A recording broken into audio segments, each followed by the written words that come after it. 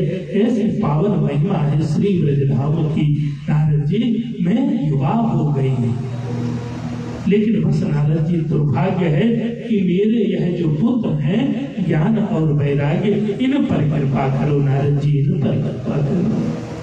क्योंकि माता के लिए सबसे बड़ा दुर्भाग्य है कि माँ युवा है, पुत्र वृद्ध पड़े, बीमार पड़े और मैं इस तरह घूमूं तो लोग लाज क्या कहेगी। नारद जी ने कहा माँ चिंता मत करो, मैं व्यवस्था करता हूँ। नारद जी ने अपना झोला उठाया और संपूर्ण शास्त्र उपनिषद ज्ञान और वैराग्य के कान में पड़ डाले, लेकिन आंख नहीं खुली। मुहुर मुहुर गीता पाठेन लभते, बार बार गीता का पाठ किया। हे ज्ञान उठो, हे वैराग्य उठो। जैसे आंख खुलती और तुरंत बंद हो जाती, नारद जी घबरा गए। अब मानो कोई डॉक्टर MBBS MD हो और जिस रोग का स्पेशलिस्ट हो, वही रोग का कोई मरीज जो उससे ठीक नहीं हो रहा तो वो चिंता में पड़ ही जाएगा कि आखिर में कौन सी दवा दूंगा। नारद जी के थैले में जितना रसायन था नारद जी ने सब दे दिया, लेकिन ये ठीक नहीं हुए। तो नारद जी ने कहा मैया चिंता मत करना। ये नारद जब तक है तुम्हें चिंता करने की जरूरत नहीं है, ये तुरंत गया और तुम्हारे पुत्रों के उद्धार का साधन खोज कर लाएगा। भक्ति ने हाथ जोड़ा कि बाबा मेरा अब आप ही पर भरोसा है, आप ही कृपा करिए। नारद जी महाराज वहां से दौड़े। तो नारद जी महाराज जब जाए तो किसी संत महात्माओं के आश्रम रास्ते में पड़े तो पूछे कि ज्ञान वैराग्य के उद्धार का साधन बताओ। तो जो संत महात्मा एक शब्द कहे, अरे नारद जी अब आपको हम बताएं, जो स्वयं भगवान के लीला अवतार हैं उनको हम क्या बताएं। और जो छोटे मोटे पंडित रहे वो देखे कि नारद जी आ रहे तुरंत दूर हट जाए, ऐसा ना हो पूछ ले और बता ना पावे तो नारद जी डांट ना दे। तो नारद जी महाराज वहां से भी चले तो आकाशवाणी होती है, हे नारद सत्कर्म करो। क्या करो? सत्कर्म करो। नारद जी महाराज अब एक समस्या लिए बैठे थे। एक समस्या नारद जी के पास है। बोले कौन सी? बोले ज्ञान वैराग्य ठीक नहीं हो रहे। अब नारद जी का दिमाग घूमा, फिर बोली ये सत्कर्म आखिर है क्या? भाई अभी तक जो कर्म कर रहा था, भजन कर रहा था, कीर्तन कर रहा था, वो क्या सत्कर्म नहीं है? अब नारद जी महाराज चिंता में पड़ गए। और नारद जी महाराज जब चिंता में पड़े तो श्री नारद जी महाराज पहुंच गए कहाँ? बद्री विशाल में, जहाँ संतादिक है। नारद जी ने हाथ जोड़ लिया, महाराज जी बताओ ये समस्या है। संतादिक होने का थोड़ी सी बात। अरे नारद जी आप स्वयं भूल गए। बोले मैं क्या भूल गया? बोले आपको याद होना चाहिए कि जब वेद व्यास जी चिंता में थे तो वेद व्यास जी को आपने ही एक ग्रंथ लिखने को कहा था। बोले हाँ याद आया। बोले क्या नाम है? बोले श्रीमद् भागवत जी का। बोले तो नारद जी वही सुनवा दो ना। बोले ये ग्रंथ सुनवाना, बोली यही तो सत्कर्म है। और हकीकत है जिस जजमान के घर में श्रीमद् भागवत की कथा होती है, जजमान को सुनने का मौका बहुत कम मिलता है, सुनते बाहर वाली ही है। तो जजमान बोलते हैं कि महाराज हमारा उद्धार कैसे होगा? बोले आपका तो उद्धार 4 गुना होगा। क्यों? क्योंकि आपके निमित्त बनकर आपके पूर्वज तो श्रवण कर ही रहे हैं, लेकिन जो आपके माध्यम से हजारों लोग श्रवण कर रहे हैं उसके मुख्य कर्ता धर्ता आप हो। आप यदि ना आयोजन कराते तो इनका उद्धार ना होता। तो इसलिए उसका 4 गुना फल मिलता है, क्योंकि आप निमित्त हैं कथा श्रवण कराने के लिए। नारद जी महाराज बोले आपने बड़ी सुंदर बात बताई, भागवत जी की कथा होनी चाहिए, मोक्ष देने वाली है, लेकिन महाराज जी कहेगा कौन? संकारिकों ने कहा ठीक है हम कह देंगे, कोई दिक्कत नहीं, लेकिन महाराज जी चलो वृंदावन धाम वहीं पर व्यवस्था करते हैं, भक्ति वही है। संकारिकों ने कहा वृंदावन धाम हम नहीं जा सकते हैं। बोले फिर? बोले भक्ति मैया को यहाँ ले आओ ना। नारद जी महाराज बोले भक्ति मैया तो चली आवेगी, लेकिन दो ठो लड़कवे हैं वो बीमार पड़े हैं, कलयुग रूपी बीमारी ने घेर लिया, अब माता अपने बच्चों को छोड़ के आएंगी। तो नारद जी क्या करें? बोले अब आप ही जब वक्ता हैं तो वक्ता ही कोई माध्यम बताएगा। तो बोले नारद जी एक काम करो ना, हम वृंदावन जा नहीं सकते और वृंदावन से भक्ति यहाँ आ नहीं सकती, तो क्यों ना कोई मध्य का रास्ता चुना जाए। बोले महाराज जी मध्य का रास्ता क्या है? बोले मध्य का रास्ता ये है कि एक काम करो, जितनी दूरी वृंदावन धाम से हरिद्वार की है उतनी ही दूरी हरिद्वार से बद्री धाम की है। उन दोनों धामों के मध्य का क्षेत्र है हरि का द्वार हरिद्वार, तो हम कथा हरिद्वार में कहेंगे। नारद जी ने कहा फिर उनका उद्धार कैसे होगा? बोले आप लोग उनके नाम का संकल्प कर दो तो मुख्य यजमान बन के बैठ जाओ। सूत जी महाराज बोले सरकार को नारद जी ने मुख्य यजमान की भूमिका निभाई और भक्ति के निमित्त संकल्प कर 7 दिन तक उन्होंने श्रीमद् भागवत जी की कथा को श्रवण किया। और जब कथा को श्रवण किया है उसका फल ऐसा हुआ कि 7 दिन बाद भक्ति मैया के जो पुत्र थे ज्ञान और वैराग्य, उनका उद्धार हो गया और वह फिर से युवा होकर आज भक्ति मैया के साथ में वह नाचने गाने लगे। ऐसी पावन महिमा है श्रीमद् भागवत कथा की। बोलिए श्रीमद् भागवत महापुराण की जय। ये पावन कथा श्रीमद् भागवत के महत्व की हम लोग चर्चा श्रवण कर रहे हैं।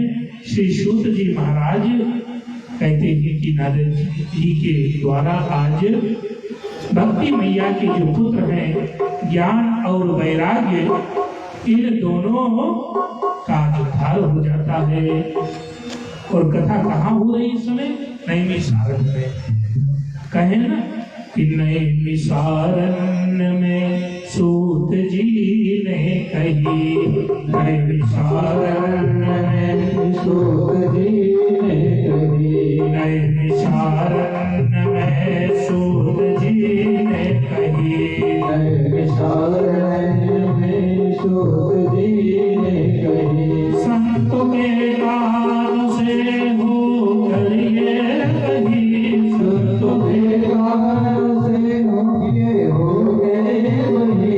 भागवत की कथा, भागवत की कथा, भागवत की कथा, भागवत की कथा, भागवत की कथा, भागवत की कथा, भागवत की कथा, भागवत की कथा। हरि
कथा, ये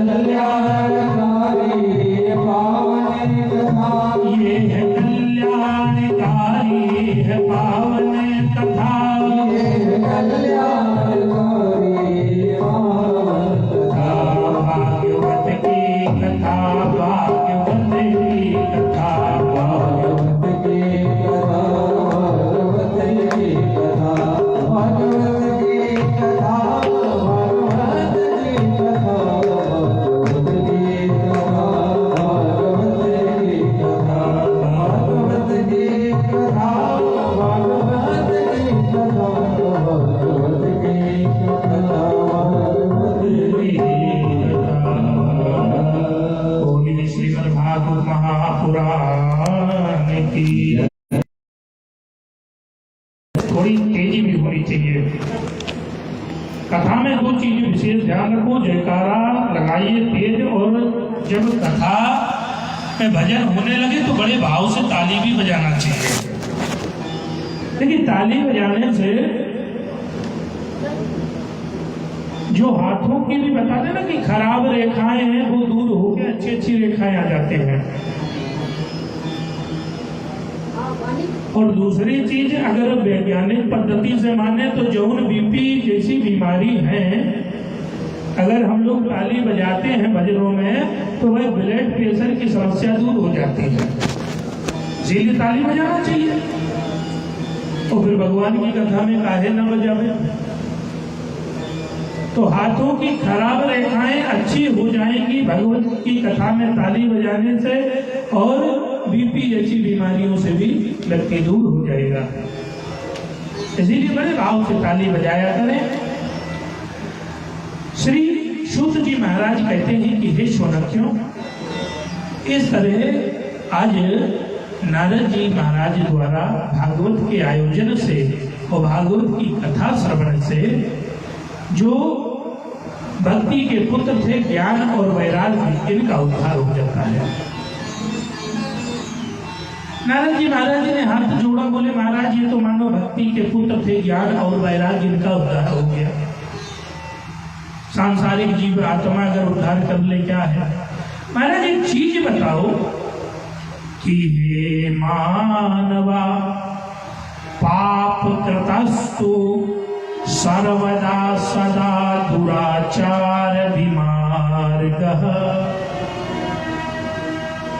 बोले महाराज जो मनुष्य सदैव पापमय रहता हो, सदा दुराचार करता हो, विमार्ग पर चलता हो, लोगों से घृणा करता हो, कुटिलश्च कामनी, क्या ऐसे व्यक्ति अगर मर जाएं, जीते जी नहीं, अगर ऐसे व्यक्ति मर जाएं तो क्या इस कथा का कोई फायदा है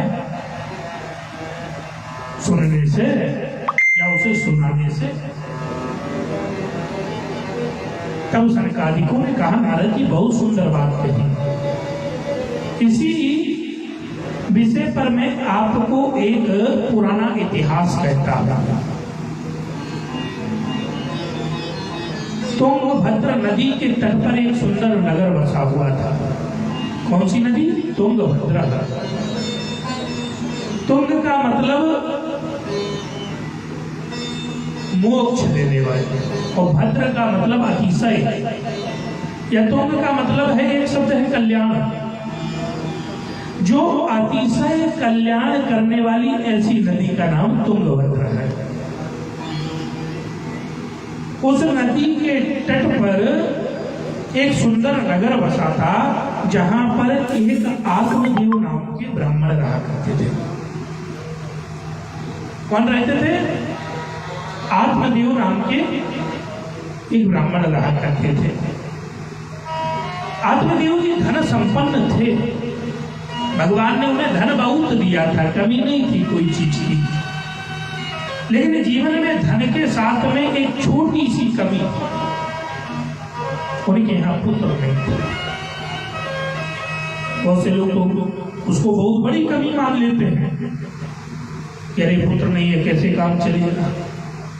लेकिन आत्मदेव जी के यहाँ पर सब कुछ था, पुत्र नहीं था।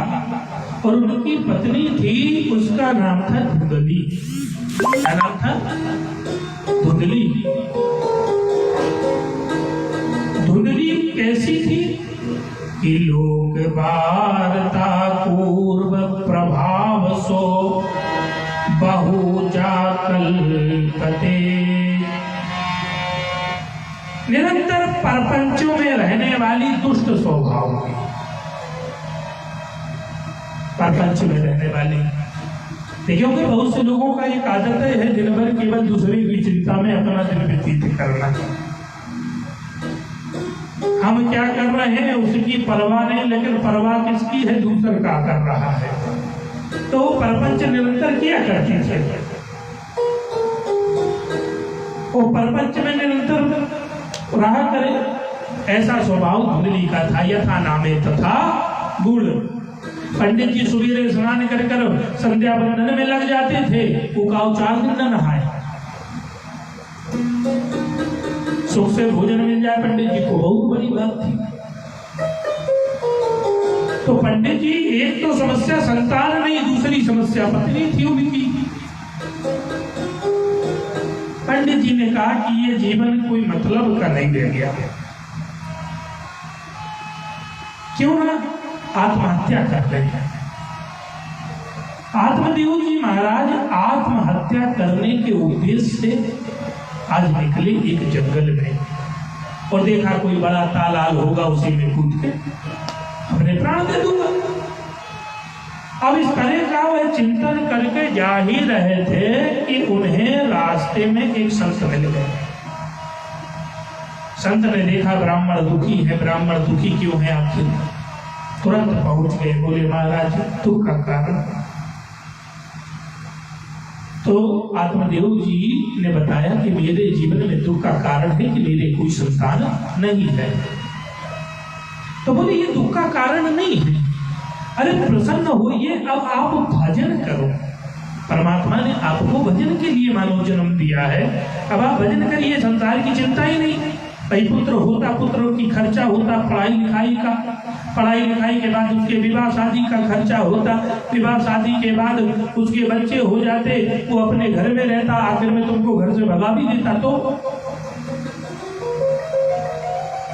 बोले महाराज ये आपकी बात तो ठीक है, लेकिन कहा गया है कि धीर जीवतम प्रजाहीनम धीर ग्रहे चा प्रजाम बिना दिग धनम चापासे दिग कुलम संतति बिना।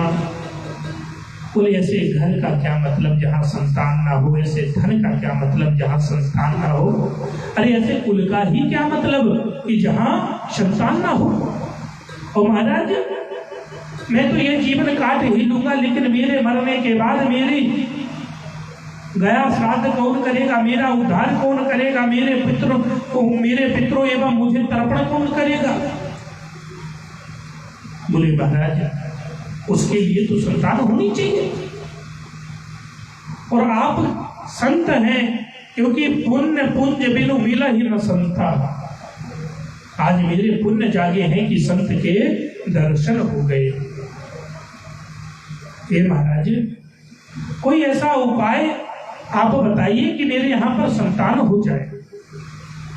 सूत जी महाराज कहते हैं कि संतों के चरणों में ये गिर गया, हाथ जोड़कर प्रार्थना करने लगा, चरण छोड़ ही नहीं रहा। महाराज कोई उपाय बताइए। संत ने कहा कि रुको मैं देखता हूं। संत त्रिकालदर्शी थे, आंख बंद करके देखा संत ने, और जैसे ही संत ने देखा कहा आत्मदेव तो इस जीवन की बात करता है, अरे तेरे जीवन में तो 7 जन्म तक संतान योग नहीं है। आत्मदेव ने कहा अरे महाराज बड़ा ही दुख की बात है, 7 जन्म तक संतान योग नहीं है। बोले हाँ। बोले अब एक काम कर, संतान की चिंता मत कर, अब तू भजन कर। आत्मदेव ने कहा कि पक्का मैं अभी तुरंत जाके मरता हूं। बोले अरे इस जन्म की चिंता छोड़ो, मुझे 7 जन्म तक अगर संतान नहीं तो मेरा तो जीना ही बेकार है, और महाराज मैं आत्महत्या करूंगा, पाप आपको लगेगा। संत ने कहा कि पाप मुझे क्यों लगेगा? बोले क्योंकि आपने मुझे बचाया नहीं। बोले मैं तो कहता हूं ना मरो, आत्महत्या महापाप है। बोले नहीं नहीं, अगर उपाय जानते हो तो बताओ, नहीं तो अभी जाके मैं आत्महत्या करता हूं। संत ने कहा ये ऐसे नहीं मानेगा। तो संत ने अपनी झोली से एक फल निकाला, और वह फल निकाल कर दिया और कहा कि इसे ले जाओ अपनी पत्नी को दे देना, और इस फल के प्रभाव से तुम्हारे यहाँ पर संतान होगी, और कोई साधारण संतान नहीं होगी।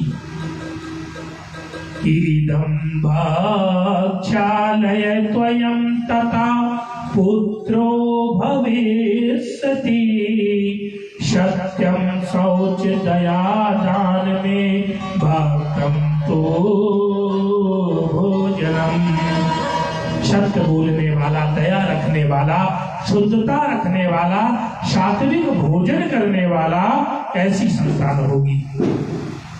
बोले अच्छा। आज वो फल लेकर आत्मदेव जी बड़े प्रसन्न होकर अपने घर को आए और अपनी पत्नी को वह फल दिया और कहा कि धुंधली इस फल को ग्रहण कर लेना। धुंधली ने कहा इस फल के खाने से क्या होगा? बोले संतान होगी, संत की कृपा होगी। श्री सूत जी महाराज कहते हैं कि फल दिया और कहा कि इसे ग्रहण कर लो, आत्मदेव ने कहा, और आत्मदेव वहां से चले गए। अब धुंधली वह फल को लिए हुई चिंता में बैठी है, खाऊं या फेंक दूं। तो दिन भर माताएं अपने कार्य में व्यस्त होती हैं, लेकिन दोपहर का एक ऐसा समय होता है कि जब माताएं फ्री हो जाती हैं। तो जब फ्री हो जाती है तो उनको काम दोपहर में नहीं रहता 2-3 घंटा, तो सोचती है लाओ पड़ोस में जाके केहू से बतला लें। पहले होता था ना, पड़ोसियों से मिल लेते थे। अब तो जब से फोन का माध्यम हो गया है तब से पड़ोसी घर में सुखी है या दुखी है तो उन्हें मतलब नहीं, वो अपने ही में व्यस्त है। पहले होता था कि भाई फ्री है तो लाओ, पड़ोस में जो उनके अपने खास होते थे बुला लेती थी, बैठ के चर्चाएं होती थी। तो इसी तरह से दोपहर का समय था, धुंधली बैठी फल लिए और धुंधली की पड़ोसन चली गई।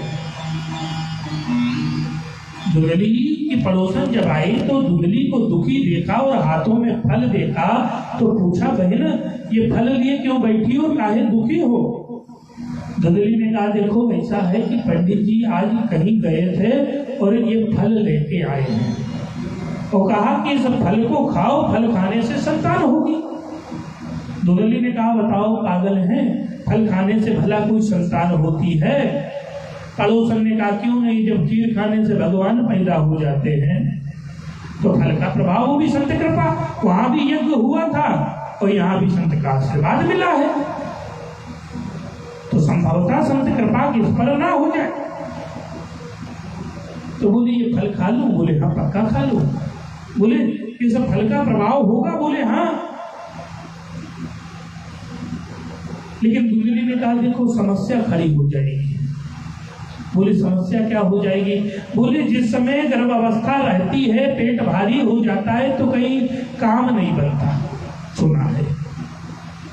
अच्छा तो तुम्हें काम करने की क्या जरूरत है? बोले तो घर का चूल्हा चौका कौन करेगा?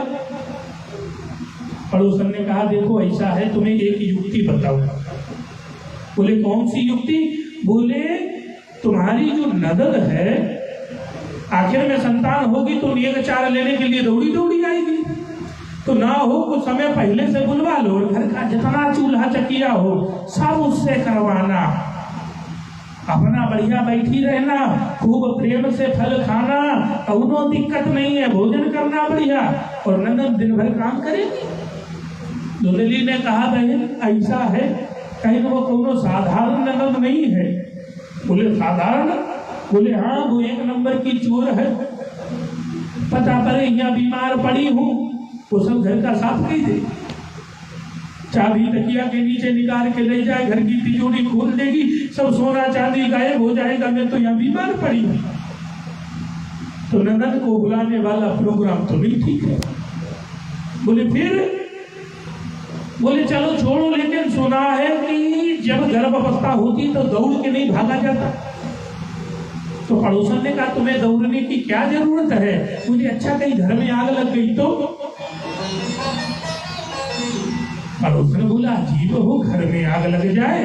अरे शुभ शुभ बोलो। नहीं बहन अगर कहीं घर में आग लग गई तो भी तो दिक्कत है, मैं कैसे भागूंगी? तो बोले फिर? बोले मेरी तो एक मेरी मति कहती है, मेरी सोच केवल मात्र एक है। पड़ोसन ने कहा धुंधली तुम्हारी भी सोच है कोई?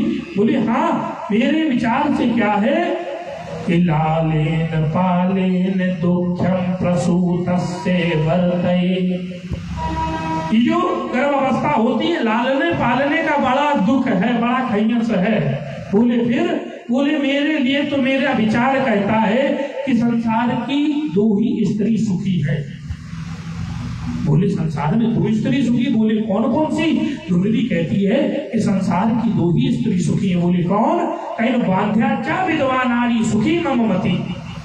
बोले या तो विधवा हो या बांझ हो जाए, ये दोनों ही स्त्री संसार में सुखी है, ये मेरी मति कहती है। अब इससे धुंधली का स्वभाव पता करो कि धुंधली के विचार कितने अच्छे हैं।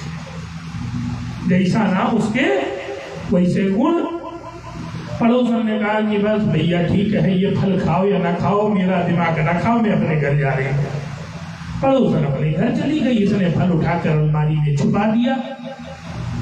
देव संयोग से 2-3 दिन बाद उसकी बहन आई धुंधली की, और धुंधली की बहन जब आई तो धुंधली की बहन ने कहा कि क्या हुआ बहन, तुम दुखी चल रही हो, उस समय तुम्हारे चेहरे पे वो चमक नहीं रह गई।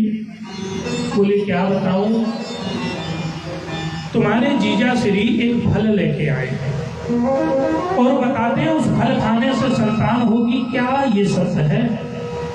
तो धुंधली की बहन लालची थी, उसने कहा पागल हो, फल खाने से संतान होगी? बोले फिर? बोले ये काम करो, अगर इस फल की परीक्षा लेना है तो तुम्हारे खूंटे पे आज तक किसी गाय ने बच्चा नहीं दिया, उस गाय को खिला दो। बोली बहन अगर गाय को खिला दिया तो मेरा क्या होगा? बोले तुम परेशान मत हो, इस समय मैं भी गर्भावस्था पे हूं और दूसरा माह चल रहा है। एक काम करना, अपने पति से भी यही बात बता देना कि मेरा भी दूसरा माह है और मैं तुम्हारी सेवा करने के बहाने तुम्हें ले जाऊंगी, और 90 महीने जब मेरे यहाँ संतान होगी वो संतान मैं तुम्हें दे दूंगी। तो अपने पति से बता देना कि संतान हुई है। लेकिन एक चीज है, धुंधली ने कहा कौन सी? बोले मेरा पति लालची है, उसे थोड़ा बहुत धन तो देना पड़ेगा। धुंधली ने कहा अरे तू मेरी सगी बहन है, मेरी संपूर्ण संपत्ति तेरी है, और तेरा लाला होगा तो आखिर में संपत्ति तो उसी की होगी। बोले ठीक है। इस तरह की युक्ति लगाई गई और समय अनुसार इधर वो फल उस गाय को खिलाया और धुंधली अपने बहन के घर चली गई। और जब अपने बहन के घर चली गई और समय अनुसार धुंधली के यहाँ पर जो उसकी बहन थी एक पुत्र ने जन्म लिया। आत्मदेव को सूचना पहुंची कि आपके यहाँ पर पुत्र हुआ है। आत्मदेव ने बड़ा सुंदर व्यवस्था किया, गोला तमाशा लगाए, उत्सव मनाया, लोगों को खूब मिठाई बांटी क्योंकि संतान ने जन्म लिया है। आज संतान लेने के लिए आत्मदेव जी धुंधली की बहन के घर पहुंचे और बड़े प्रेम से संतान को देखा। संतान को देखकर गले से लगा लिया और धुंधली से कहा अब हमें अपने घर चलना चाहिए। धुंधली ने कहा स्वामी समस्या है। बोले क्या? बोले संतान के जीवन की मुझे बहुत बड़ी चिंता है। बोले क्यों? बोले इस संतान को मैं दूध नहीं पिला पा रही। बोले क्यों? बोले न जाने क्या हुआ कि मेरे ये जन्म जैसे ही लिया मेरे यहाँ पर दूध नहीं हो रहा। बोले फिर? बोले एक दुखद घटना और भी है। बोले क्या? बोले मेरे बहन के संतान हुई थी, वो मर गई और इसके ना हो इसे ले चले। इस संतान को 2-3 दिन से यही दूध पिला रही है, कम से कम हमारी संतान बच जाएगी। आत्मदेव पुत्र मोह में मोहित थे, उन्होंने कहा चलो, और लेके चले आए। और घर पर आए, खूब उत्सव हो रहा था और इधर देव संयोग ऐसा आया कि जो गाय ने फल ग्रहण किया था उस गाय के गर्भ से भी एक बालक ही जन्म लेता है। वो बालक जो जन्म लेता है, बालक के जो 2 कान थे ना वो गाय के कान के समान थे, इसलिए बालक का नाम गौकर्ण पड़ा। बोले गौकर्ण महाराज की। तो श्री गौकर्ण जी महाराज का जन्म हुआ। समय अनुसार दोनों बालकों का नामकरण की बात आई। वेद मत अनुसार गाय के पुत्र का नाम गौकर्ण और धुंधली के पुत्र का नाम कर्ण का जब समय आया तो धुंधली ने कहा रुको, आपने एक बच्चे का नामकरण कर लिया, दूसरे का मैं करूंगी। तो बोले तुम ही कर लो। तो बोले मेरा नाम धुंधली है तो मेरा बेटा हुआ धुंधकारी। कहीं मुझसे मिलता जुलता होना चाहिए नाम, कम से कम माता और पुत्र जब हो तो लोग कहें कि देखो वो धुंधली का बेटा धुंधकारी है।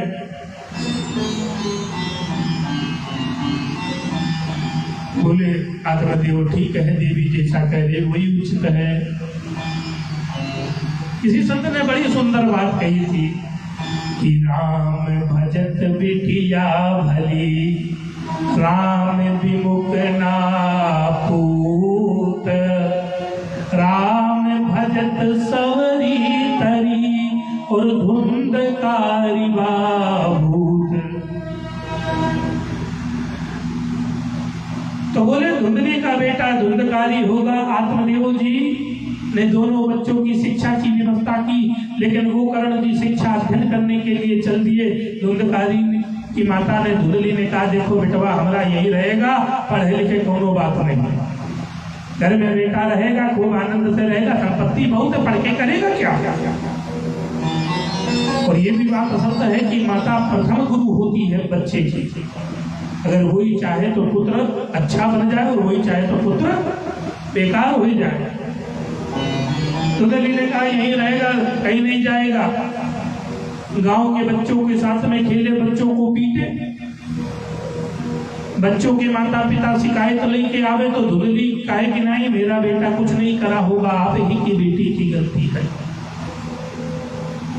समय अनुसार धुंधकारी बहुत अत्याचारी होता चला गया है। और इधर आत्मदेव जी के यहाँ जो गाय से जन्मे थे गौकर्ण जी महाराज, वो भी शिक्षा अध्ययन कर घर आए। आत्मदेव जी ने कहा बेटा घर की स्थिति बेकार है, संसार में ऐसा पुत्र मुझे मिल गया। एक समय था कि पुत्र ना होने के कारण चिंता थी, आज पुत्र हो गया तो चिंता है। बोले पिताजी एक काम करो, अब आपको भजन कर दो, संसार की चिंता छोड़ दो। अब समय है वानप्रस्थ का, और अब आप वानप्रस्थ की तैयारी करो, तब जाके आगे संन्यास लेकर मोक्ष पाओगे। और संसार में वास्तविकता है 60 वर्ष की अवस्था जैसे ही हो जाए वानप्रस्थ की तैयारी कर लो। वानप्रस्थ का मतलब ये नहीं कि अब जंगल चले जाओ, आज के समय जंगल जाना मुश्किल है। और आप सोचो कि मंदिर में चले जाए, किसी मठ में रहे तो मठ में पहले से खैगस लगा है गद्दी के चक्कर में, दुई बाबा आपस में लड़ रहे हैं, हम जाए और पहुंचे तो रोज का खैगस वहां जेल। तो 60 वर्ष की अवस्था में वानप्रस्थ का मतलब ये है कि शांति से घर की चिंता छोड़ दो। बच्चे लायक हो गए, अपना करते रहेंगे, अपना तो केवल बैठे सुबह संध्या भजन करो, प्रेम से जो भोजन प्रसादी मिल जाए आनंद है। पहले सरकार भी रिटायरमेंट दे दी थी 60 वर्ष की अवस्था में कि जाओ आनंद करो, अब भजन करो। लेकिन यह जीव आत्मा है, संसार परिवार का मोह नहीं छूटता। श्री सूत जी महाराज कहते हैं कि आत्मदेव जी को आज भजन करने की सलाह दी किसने? गौकर्ण जी ने। आत्मदेव जी को आत्मज्ञान कराया। आत्मदेव जी जाते समय बोले बेटा अपने माता एवं भाई का ध्यान रखना। भाई तो दुष्ट है लेकिन माता सीधी है, भोली है, पगली है, उसका तो ध्यान रखना ही पड़ेगा। गोकर्ण जी ने कहा पिताजी आप चिंता मत करिए। सूत जी महाराज कहते हैं कि सुना क्यों, इधर आत्मदेव जी ने घर छोड़ा और घर की स्थिति ये हो गई कि भाई से अनादर मिलने लगा, तो गोकर्ण जी महाराज ने भी कहा कि हम भी तीर्थ चले गए। अब घर में ना तो भाई है ना पिता है, बची मां।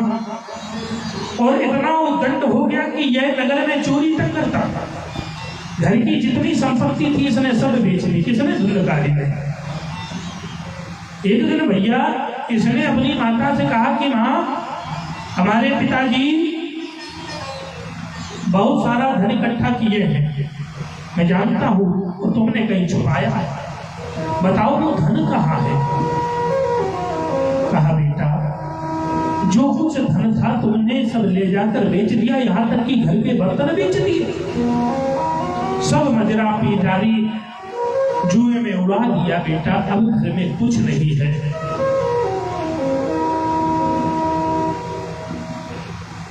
आज ये बोला कि घर में जरूर होगा, क्योंकि पिताजी ने कहीं छुपाया भी होगा, पक्का है। बताओ माँ। धुंधली हाथ जोड़कर भी कहने लगी कि बेटा कुछ नहीं बचा।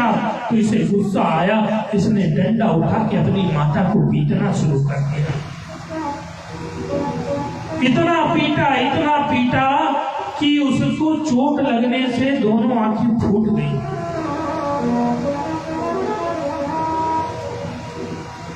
ये कर्म है। अगर वो फल स्वयं खाई होती तो आज उसके घर में संतान गोकर्ण जी होते। मानस में गोस्वामी जी ने लिखा भी है कि कर्म प्रधान विश्वर चिरागा,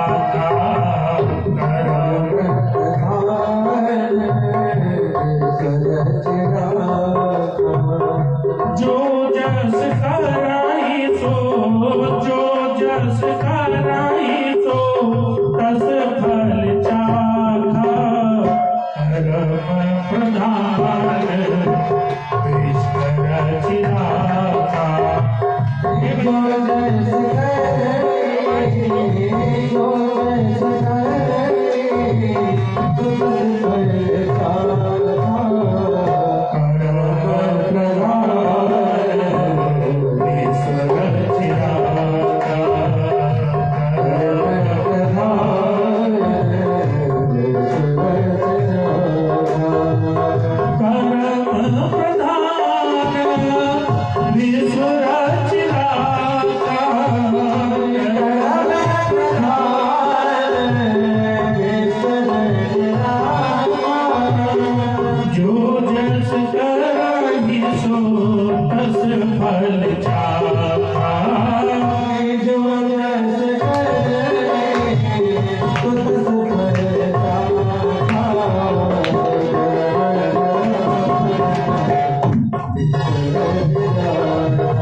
जो जैसा कर्म करता है वो वैसा ही फल प्राप्त करता है। आज उसकी माता अंधी हो गई और ये निकल गया घर से चोरी करने। इधर माता को प्यास लगी थी, प्यास की चिंता में दुखी होकर वही माता ने देखा कि आंगन में, पहले आंगन में कुएं होते थे ना, तो ये कुएं पे के किनारे गई, बेचारी को कुछ नहीं दिख रहा, बाल्टी नहीं मिल रही है, डोर नहीं मिल रही है, कहीं हाथ से ऐसे स्पर्श करती करती अचानक कुएं में धड़ाम से गिरी और मर गई। तो बेचारी मर गई। और ये आया रात्रि में मदिरा के नशे में, देखा मां नहीं है, तो इसने कहा ये ठीक रहा, कम से कम एक बला उठ रही। अब तो इसने चार वेश्याओं की संगत कर ली और उनको लाकर घर में इकट्ठा कर लिया।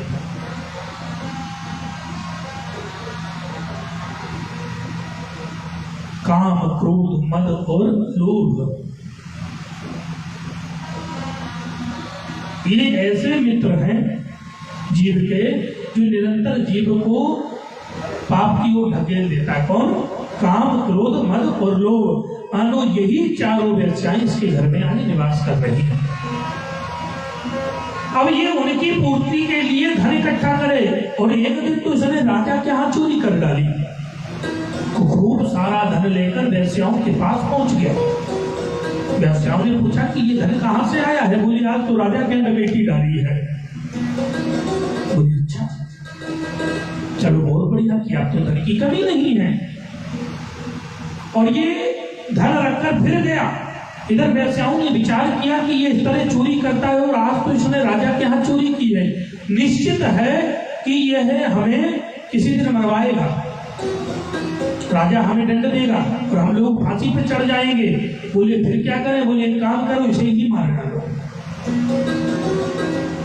बोले इसे मार डाले? बोले हाँ, धन तो हमारे पास अब पर्याप्त हो गया, क्या दिक्कत है? बस रात्रि का समय था, दारू पिए शराब पी के ये चला आया और शराब के नशे में ये घर आया। वैश्याओं ने इसे और भी शराब पिलाई और पिलाने के बाद इसे रस्सी से बांध दिया और रस्सी से बांधकर इसको खूब मारा, मुंह में कपड़ा भर दिया कि चिल्लाए ना, मोहल्ला ना जाग जाए। खूब उसको मारा, रस्सी से उसका गर्दन को फांसी जैसी लगा के दोनों लोग खींच रहे हैं, चारों वैश्याएं दोनों ओर से। जब देख रही इसके प्राण आधे रह गए, ये मर नहीं रहा, तो एक वैश्या ने कहा रुको रुको। बोले क्या? बोले भी चूल्हे में आग बनी हुई है लकड़ी की, भोजन बनाया था। बोले फिर? बोले काम करती हूँ मैं, वो दहकते हुए अंगारे ले आती हूँ, उसके मुंह में डाल दो, ये मर जाएगा। बस भैया फिर क्या था, दौड़ती हुई वैश्या गई, दहकते हुए अंगारों को लेकर आई और उस धुंधकारी का मुंह खोला और मुंह में समूले अंगारे डाल दिए। और जैसे ही अंगारे मुंह के अंदर गए, तड़पता हुआ बिलखता हुआ उसके प्राण निकल गए। आज धुंधकारी मर गई। वैश्याओं ने कहा कि कहा क्या करूं, इसकी लाश को कहां ठिकाने लगाया जाए? तो बोले अगर इसकी लाश छोड़ दी तो बदबू देगा, नगर जान जाएगा। बोले फिर? बोले जल्दी से गड्ढा खोदो। आंगन में गड्ढा खोदा, गड्ढे में लाश को गाड़कर एक चौतरा बना दिया और गोबर से आधी रात में लीप भी दिया कि किसी को पता ना पड़े। और चारों की चारों वैश्याएं निकल गई समय अनुसार, क्योंकि स्थिति ये थी अकाल मृत्यु पड़ी और तड़पता हुआ व्यक्ति मरा है तो वह प्रेत बनकर नगर में लोगों को परेशान करने लगा। नगरवासियों ने तीर्थ यात्रा के समय में गोकर्ण जी महाराज से भेंट की और गोकर्ण जी को सारा वृत्तांत बताया कि तुम्हारा भाई तो भूत हो गया। बोले अच्छा। बोले फिर? बोले कोई उपचार करो कि जिससे नगर वालों को ना परेशान करे। बोले ठीक है। आज गोकर्ण जी महाराज ने नगर वासियों की बात मानी, तीर्थ यात्रा में थे ही, साथ में वो गया चले गए और गया में गए और पिंडदान किया, गया में श्राद्ध किया। श्राद्ध कर तीर्थ यात्रा करने के बाद रात्रि के समय वे अपने गांव पहुंचे। अब रात्रि का समय था तो सोचा किसी को क्यों जलाए, तो बोले क्या करें? बोले एक काम करता हूँ, लाओ अपना ही घर खोलता हूँ। घर में कोई ताला तो था नहीं, घर खोला तो घर में चारों ओर मकड़ी के जाले लगे हुए थे, पुराना घर था, बेल पत्र आदि लग गए थे, लता पात्र लगे हुए थे। तो इन्होंने सोचा कि अब घर के अंदर सुबह व्यवस्था करेंगे, भाई पोछा लगाएंगे, सफाई करेंगे। बोले रात्रि ये काम करता हूँ, जो आंगन में चबूतरा बना है, लाओ उसी चबूतरे पे आसन रखकर बैठ जाता, यही विश्राम होगा। अब ये आसन पर बैठ गए और बैठने के बाद भगवान का भजन कर रहे थे। मध्य रात्रि का समय हुआ, रात के जैसे 12 बजे। और 12 जैसे बजे तब तक सामने क्या देखते हैं, एक बैल खड़ा है सफेद में, और देखते ही देखते वह सफेद रंग का घोड़ा बन जाता है। देखते क्या है कि वो सफेद घोड़ा अचानक से सियार बन गया, कहीं कुत्ता बन जाए, कहीं बिल्ली बन जाए, अलग अलग प्रकार की कला दिखाने लगा। तो इनको लगा कि ये कोई साधारण चीज नहीं है, ये पक्का है पर्यत है। और बोले कुछ ना, क्योंकि पर्यत का जो मुंह होता है, शास्त्रों में कहा गया है जैसे सुई की नोक होती है, पर्यत का मुंह केवल उतना ही बड़ा होता है, सुई की नोक के बराबर। इसीलिए प्रेत को भूख लगती है, लेकिन सुई की नोक वाला मुंह कहाँ भोजन कर सकता है? तो वो हवा पीकर ही जीवित रहता है, हवा पीकर अपनी भूख को शांत करता है और दर दर भटका करता है। अब ये बड़ा परेशान है और परेशान भी कर रहा है किसको? गोकर्ण जी महाराज को। गोकर्ण जी महाराज ने देखा कि अरे ये रात में ये कौन सा चक्कर दिखा रहा है, तुरंत अपने कमंडल से जल लिया, अभिमंत्रण कर फेंक के मारा। बोले बोल कौन है? हाथ जोड़कर खड़ा हो गया कि अहम भ्राता त्वयमस्य धुंधकारिति नामता। भैया मैं तुम्हारा भ्राता हूँ, धुंधकारी नाम है मेरा। बोले अच्छा भैया तुम्हारी ये दशा कैसे हुई? बोले भैया मेरे कर्म अच्छे नहीं थे और मेरे कर्म अच्छे ना होने के कारण मेरी यह दशा हुई है। अच्छा लेकिन भैया मैंने तुम्हारे लिए गया में श्राद्ध कर दिया, पिंडदान दिया है गया में जाके तुम्हारे लिए, आखिर तुम्हारा उद्धार क्यों नहीं हुआ? क्योंकि कहा है ना कि गया में पिंडदान करने से उद्धार हो जाता है जीव का। हाथ जोड़कर बोला भैया मैं प्रथम श्रेणी का प्रेत हूँ, नंबर 1 भूत। तो मैं एक नहीं तुम 100 गया कर दोगे, 1000 गया कर दोगे, मेरा उद्धार नहीं हो सकता। इसलिए मेरे मोक्ष का कोई साधन बताओ।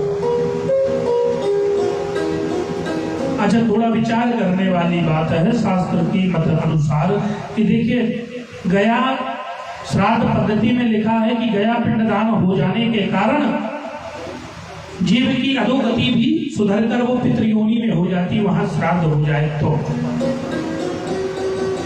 और यहाँ धुंधकारी कह रहा एक नहीं 100 गया कर आओ तब भी उद्धार नहीं होगा। तो अब बताओ धुंधकारी की बात सही है गया वालों की? चिंता वाली बात तो यही है कि ऐसा क्यों आखिर लिखा है। तो इसमें साधारण सी बात समझी जाए, ज्यादा दिमाग लगाने की जरूरत नहीं है। साधारण से समझिए कि धुंधकारी जो था आत्मदेव जी की संतान नहीं थी। किसकी संतान था? आत्मदेव जी के साढ़ू की संतान था। तो जब गया आदि या कोई भी पूजन में जब संकल्प बोला जाता है तो संकल्प में गोत्र का नाम लिया जाता है। यदि गोत्र नाम शुद्ध नहीं होगा तो संकल्प का कोई महत्व नहीं रह जाएगा।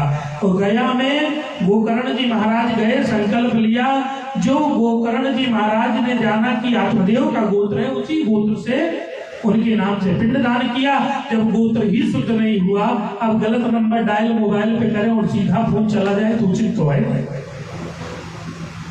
अब जिसके नाम का नंबर होगा उसी के नाम का जाएगा। तो एक कारण ये बनता है कि हमारे मत अनुसार, और शास्त्र तो जो कह रहा है वो तो शास्त्र सम्मत सब ये है।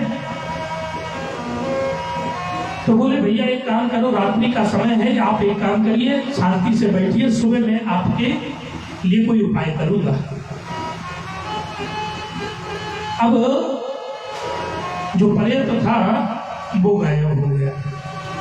अब ये हुआ कि विश्राम कर ले, लेकिन रात में प्रेत एक चक्कर लगाए के चला जाए तो केकर नींद आवे वाली। अब मन में वही चिंता है कि कहीं ऐसा ना हो कि आंख बंद हो फिर से भूत चला आवे। सुबेर कैसे भी भवा, इन्होंने भगवान सूर्य की उपासना की। भगवान सूर्य ने आदेश दिया कि हे गोकर्ण जी, किसी का उद्धार चाहते हो तो आप सप्ताह यज्ञ करो, भागवत की कथा श्रवण करो। तुरंत 7 दिन की कथा का इंतजाम किया गया। 7 दिन की कथा की तैयारी होने लगी। सभी लोग कथा श्रवण करने के लिए एकत्र हो गए। अब ये हुआ कि कथा सुनने वाले श्रोता आ गए, लेकिन कथा उस प्रेत के उद्धार के लिए होनी है, तो प्रेत को बैठाया कहाँ जाए। अब ऐसा थोड़ी कि श्रोता समाज के भीड़ में बीच में बैठा दे कि प्रेत तो बैठ जाए, तो वो केवल प्रेत बैठा रहेगा, श्रोता गायब हो जाएंगे। मजा ले कोई भूत के साथ में बैठ के कथा सुनेगा, सब गायब। तुरंत पहले वहां से उठेंगे, कहीं अरे राम गोकर्ण जी ने क्या किया, चलो किसी ओझा को ढूंढे हम पहले। होता है गाँव गभी में एक बड़ी समस्या है कि अगर 2-3 दिन डॉक्टर से ना ठीक हो तो तीसरे दिन ओझा चक्कर लगाएगा। और गांव के छोड़ दो, शहरों में स्थिति बड़ी खराब है। अगर सड़क पे नींबू बेचने वाला, सब्जी बेचने वाला जाए और ठेले पैसे एक नींबू ढरक के किसी के द्वारे गिर जाए तो वो पहले पड़ोसी से लड़ेगा कि इसने जानबूझ के नींबू द्वारे फेंका है, हमारे घर में टूना किया है। और उसको क्या पता कि ठेले वाले की गलती है।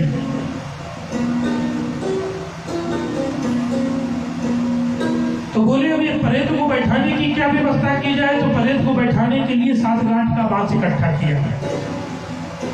बोले इसी में बैठो, 7 दिन बड़े भाव से कथा सुनना। और 7 दिन तक श्रीमद् भागवत जी की पावन कथा हुई। एक एक दिन कर एक एक गांठ टूटती गई। 7वें दिन संपूर्ण गांठ टूटी। आकाश से भगवान का विमान आया और ये उस बांस में से दिव्य स्वरूप धारण कर भगवान के पार्षद के साथ में विमान पर बैठकर जाने लगा। ऐसी अद्भुत महिमा श्रीमद् भागवत कथा की है। और श्रीमद् भागवत महापुराण की। अब ये जाने लगा, श्रोता समाज चिल्लाना, अरे ये तो गलत बात है। बोले क्यों? बोले कथा हमने भी सुनी है, हमने भी, हमारे लिए विमान क्यों नहीं आया? हमें भी विमान में बैठकर जाना है। गोकर्ण जी महाराज, आपने क्या 2 प्रकार की कथा सुनाई थी? गोकर्ण जी ने कहा कथा तो भैया ये कई प्रकार की सुनाई थी, 2 प्रकार की तो नहीं सुनाई। बोले फिर विमान क्यों नहीं आया? श्रोताओं के मन में आता है ना, कहीं कथा करने जाते तो पूछ लेते, महाराज वो गोकर्ण जी के लिए, गोकर्ण जी ने कथा सुनाई और धुंधकारी के लिए विमान आया, हमारे लिए क्यों नहीं आता? बहुत से श्रोता लोग गांव में पूछ लेते हैं, गांव छोड़ो शहरों में पूछ लेते हैं, क्या सही बात है विमान आएगा? अच्छा ईमानदारी से आप बताओ, विमान चला भी आवे? अब जैसे यहाँ कथा हो रही है सत्य प्रेमी नगर में, और कथा समाप्त हो, पंडाल के पिछवा अगर कोनो विमान देवता के रुक जाए तो कहा है श्रोता लोगों चलो, ईमानदारी से बताओ कितने जने चलोगे? तो श्रोता लोग चुप्पे से जाके विमान में बैठे पार्षद से कहेंगे ऐसा है महाराज, जो पंडित जी कथा कह रहे थे उनका ले जाओ, वो व्यवस्था कर देंगे वहां, जब तक आराम से हम लोग भी आएंगे। तो गोकर्ण जी महाराज ने पूछा भगवान के पार्षदों से, प्रभु आखिर विमान इनको क्यों नहीं मिला? बोले देखिए, अपने मोक्ष के उद्धार कामना के लिए धुंधकारी ने 7 दिवसीय कथा श्रवण की थी। एक चित्त एकाग्र चित्त होकर कथा सुनी, जिसके फल स्वरूप इसका उद्धार हुआ। और जो यहाँ पर बैठे थे, किसी का चित्त कहीं लगा, किसी का चित्त कहीं लगा। जो एकाग्र चित्त होकर भगवान की कथा सुनेगा, उसके लिए निश्चित भगवान का विमान आएगा और उसे भगवान की शरण प्राप्त होगी। ऐसी अद्भुत महिमा है श्रीमद् भागवत जी की। हम लोगों ने भी भागवत के महत्व की कथा को श्रवण किया, क्योंकि कथा में प्रथम दिन महत्व की कथा होती है और आज की थोड़ी कथा पूजन आदि के कारण प्रथम दिन का विलंब हुआ, लेकिन कल से कथा का समय 5 बजे से 8 बजे तक का रहेगा। आप सभी लोग विशेष कथा में ध्यान दीजिए। आज की कथा का हम लोग यहीं पे विश्राम देंगे। बोलिए भक्तवत्सल भगवान की। कल कथा में परीक्षित जी के जन्म की कथा एवं सुखदेव जी महाराज के जन्म की कथा भी श्रवण करेंगे। तो कल आप सभी लोग बड़े भाव से कथा के लिए आइए। एक प्यारा सा भजन और उसके बाद मंगल में आरती करके हम लोग अपने घर के लिए प्रसाद लेकर जाएंगे। बोलिए वृंदावन बिहारी लाल की आरती की थाली बना लीजिए। बातें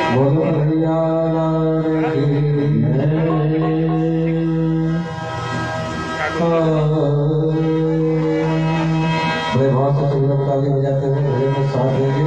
और कहना क्या है, क्या नाम आरती की थाली बना लियो तुरंत। ज्योति से जो